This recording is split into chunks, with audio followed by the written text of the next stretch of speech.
ഈസ്റ്ററിന് രാവിലെ നമുക്ക് അപ്പോൾ സ്റ്റൂ ഉണ്ടാക്കിയാലോ?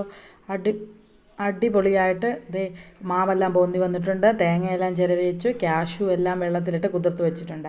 വെജിറ്റബിൾസ് എല്ലാം കട്ട് ചെയ്ത് വെച്ചിട്ടുണ്ട്. പാലും പിഴിഞ്ഞ് വെച്ചിട്ടുണ്ട്. 1-ാം പാലും 2-ാം പാലും.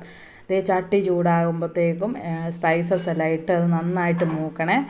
അത് കഴിയുമ്പോൾ ഇഞ്ചിയും വെളുത്തുള്ളി എല്ലാം കൂടെ നമുക്ക് വഴറ്റിയെടുക്കാം.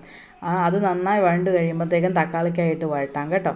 അത് കഴിയുമ്പം നമുക്ക് വെജിറ്റബിൾസ് കട്ട് ചെയ്ത് വെച്ചിരിക്കുന്ന ഉരുളക്കിഴങ്ങും ക്യാരറ്റും എല്ലാം കൂടെ ഇട്ട് നന്നായിട്ട് വഴറ്റണം. അത് വഴണ്ട് കഴിയുമ്പോഴത്തേക്കും ചിക്കനും കൂടെ ചെറിയ പീസായിട്ട് സ്റ്റൂവിന് പാകത്തിനുള്ള പീസായിട്ട് എടുത്തു വെച്ചിട്ടുള്ളത് അതും വഴറ്റിയെടുക്കണം. അത് കഴിയുമ്പോഴത്തേക്കും പച്ചമുളക് ഇടാൻ മറക്കരുത്, ഉപ്പും.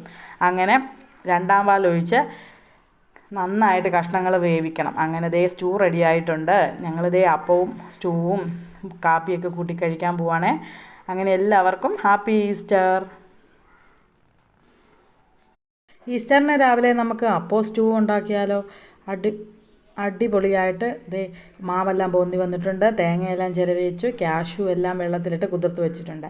വെജിറ്റബിൾസ് എല്ലാം കട്ട് ചെയ്ത് വെച്ചിട്ടുണ്ട്. പാലും പിഴിഞ്ഞ് വെച്ചിട്ടുണ്ട്. 1-ാം പാലും 2-ാം പാലും.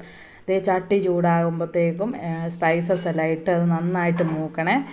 അത് കഴിയുമ്പോൾ ഇഞ്ചിയും വെളുത്തുള്ളി എല്ലാം കൂടെ നമുക്ക് വഴറ്റിയെടുക്കാം. അത് നന്നായി വഴണ്ട് കഴിയുമ്പോഴത്തേക്കും തക്കാളിക്കായിട്ട് വഴട്ടാം കേട്ടോ.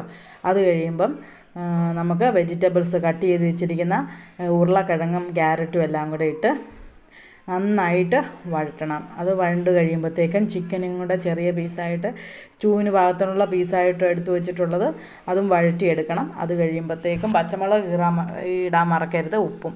അങ്ങനെ 2-ാം പാലൊഴിച്ച് നന്നായിട്ട് കഷ്ണങ്ങൾ വേവിക്കണം. അങ്ങനെ ദേ സ്റ്റൂ റെഡി ആയിട്ടുണ്ട്. ഞങ്ങളിതേ അപ്പവും സ്റ്റൂവും കാപ്പിയൊക്കെ കൂട്ടി കഴിക്കാൻ പോവാണേ. അങ്ങനെ എല്ലാവർക്കും ഹാപ്പി ഈസ്റ്റർ.